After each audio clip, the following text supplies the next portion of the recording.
Hi, I'm Edis, and this is Unit 3, Networks in Computer Science IB. 3.1.8 is Speed of Data Transmission. Here are some factors that affect the speed of data transmission in a network. Most of them are intuitive and some need more explaining. For example, traffic or time of the day. The more users there are in a network, the slower the transmission.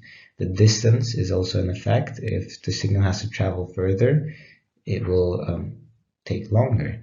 The infrastructure can speed up the network. For example, if there is fiber optic, it will travel way faster than copper wires or radio signals. And the bit rate and the baud rate also affects the network transmission speed. Bandwidth and latency are a byproduct of bit rate and baud rate, and they're observed in other metrics. So the bit rate and the baud rate. The baud rate refers to the total number of signal units, and the bit rate is the amount of bits transmitted at once.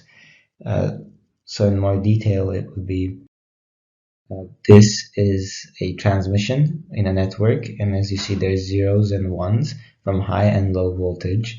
And if you count, there's 8 transmissions, and that would be the baud rate of the network.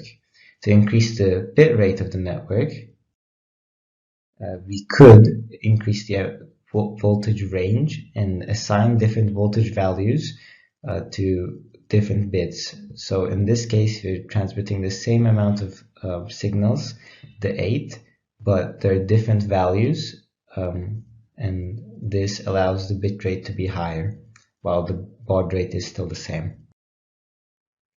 And the infrastructure also matters in a network.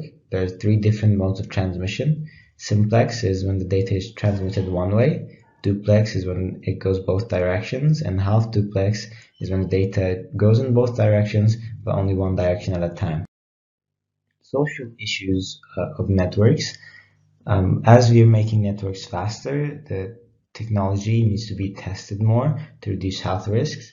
The best example is the introduction of 5G, as it was very controversial because it does provide faster speeds, but it is also using a higher frequency radio signal, which for the long-term effects we are unsure of. And we know some genes in people are more sensitive to radiation, so increasing the frequency of radio waves we use every day might have a bad effect on people's health over the long term, and this needs to be studied with more care. Ethical issues. We're transmitting information over a network, and it needs to be secure to protect people's privacy and also intellectual property, perhaps, because the connections need to be secure to stop hacking and unpermitted access.